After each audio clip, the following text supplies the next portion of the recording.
ସଚ୍ଚା ହୃଦୟରୁ ଚାହୁଁଥିବା ମଣିଷଙ୍କ ପ୍ରେମ ଅଧା ରହିଯାଏ। ନହେଲେ ମିଛ ପ୍ରେମ କରୁଥିବା ମଣିଷ ତ ପ୍ରେମକୁ ପାଇକି ବି ଖୁସି ନଥାଏ। କ୍ରୋଧ ଆଉ ଝଡ଼ ଦୁହେଁ ସମାନ ପ୍ରକାରର। ଦୁହେଁ ଶାନ୍ତ ହେଲା ପରେ ଜଣାପଡ଼େ କି କେତେ କ୍ଷତି ହେଇଛି। କାହା କଥା ଯଦି ରାତିରେ ବାରମ୍ବାର ମନେ ପଡ଼େ, ବୁଝିଯାଅ କି କେଉଁଠି ନା କେଉଁଠି ତୁମେ ତାକୁ ନିଜର ଦୁର୍ବଳତା ବନେଇ ସାରିଲଣି। ଯିଏ ଫ୍ରି ଟାଇମରେ ଆପଣଙ୍କୁ ମନେ ପକାନ୍ତି, ସେ ପ୍ରେମ ସଚ୍ଚା ହୋଇନଥାଏ। ସଚ୍ଚା ପ୍ରେମ ତ ସିଏ ହୋଇଥାଏ ଯେଉଁଠି ହଜାରେ ବ୍ୟସ୍ତତା ଥିଲେ ବି ତାଙ୍କ ପାଇଁ ସମୟ ବାହାର କରାଯାଏ। ନିଜକୁ ଏତେ ସକ୍ଷମ କରିଦିଅ କି ତାଙ୍କୁ ଅନୁଭବ ନୁହେଁ, ଅନୁତାପ ହେବ। ମଣିଷ ସେତେବେଳେ ବୁଦ୍ଧିମାନ ହୋଇଯାଏ ନାହିଁ ଯେବେ ସେ ବଡ଼ ବଡ଼ କଥା କହିବାକୁ ଲାଗେ, ବରଂ ବୁଦ୍ଧିମାନ ତ ସେତେବେଳେ ହୋଇଯାଏ ଯେତେବେଳେ ସେ ଛୋଟ ଛୋଟ କଥାକୁ ବୁଝିବାକୁ ଲାଗିଥାଏ। ଯେଉଁ ମଣିଷ କ୍ରୋଧ ସମୟରେ ନିଜକୁ ଚୁପ୍ ରଖିପାରିଲା, ସେହି ମଣିଷ ହିଁ ଦୁନିଆରେ ସଫଳ ହୋଇପାରିଲା।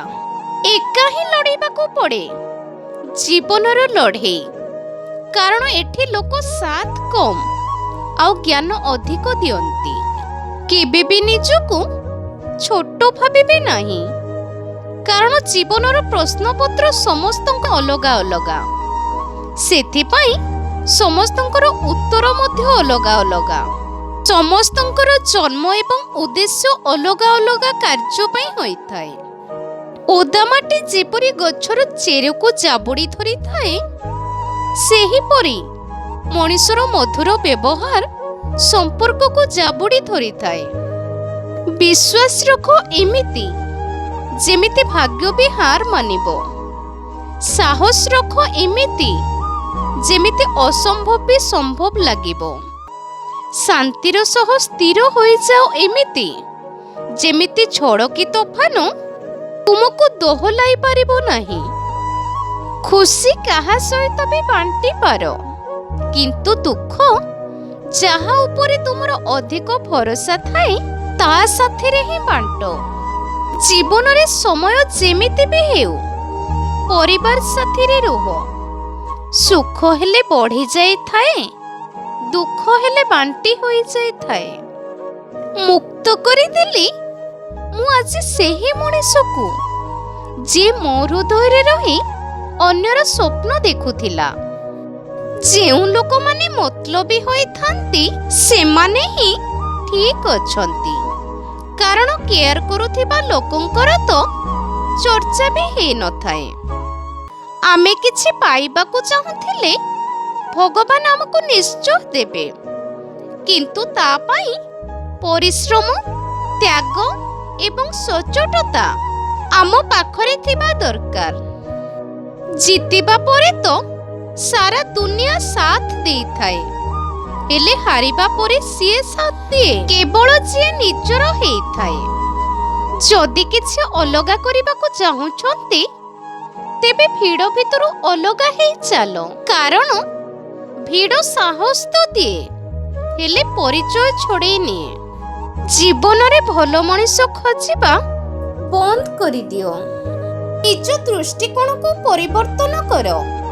ଦେଖିବ ସମସ୍ତେ ଭଲ ଲାଗିବେ, ଆଉ ହେଇପାରେ ତୁମକୁ ପାଇ କାହା ଖୋଜିବା ସଫଳ ହେଇଯିବ। ସମ୍ପର୍କ ତାହା ନୁହେଁ ଯାହା ଦୁନିଆକୁ ଦେଖେଇ ଦିଆଯାଏ। ସମ୍ପର୍କ ତ ତାହା ଯାହା ହୃଦୟରୁ ନିଭାଯାଏ।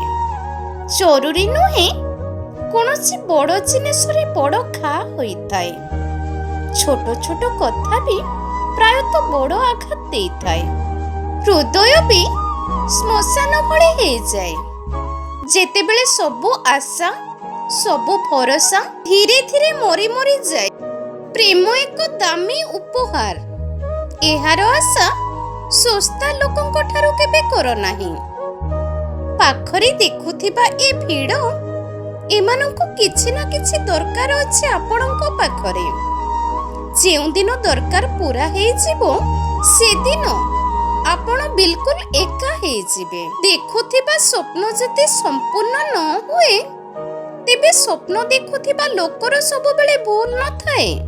ଏବେଳେ ଭାଗ୍ୟ ବି ଆମର ସାଥିରେ ନଥାଏ। ପଥରକୁ ଯୋଡ଼ି ସିନା ଘର ତିଆରି କରିଦିଆଯାଏ, ହେଲେ ହୃଦୟ ସହ ହୃଦୟ ଯଦି ଯୋଡ଼ି ହୁଏ ତେବେ ସେ ବହୁତ ଶୀଘ୍ର ଭାଙ୍ଗି ବି ଯାଏ। ଆଜିକାଲି ଦୁନିଆ ଏପରି ହେଇଗଲାଣି, ଯେବେ କାହା ଜୀବନରେ କେହି ନୂଆ ମଣିଷ ଆସିଯାଏ ତ ସେ ତା ପୁରୁଣା ମଣିଷର ଗୁରୁତ୍ୱ ହିଁ ଭୁଲି ଯାଇଥାଏ। ଏହି ଭିଡ଼ିଓଟି ଯଦି ଆପଣମାନଙ୍କୁ ଭଲ ଲାଗିଥାଏ ତାହେଲେ ମୋ ଭିଡ଼ିଓଟିକୁ ଲାଇକ୍, ସେୟାର, କମେଣ୍ଟ କରି ମୋ ଚ୍ୟାନେଲଟିକୁ ସବସ୍କ୍ରାଇବ୍ କରିଦିଅନ୍ତୁ।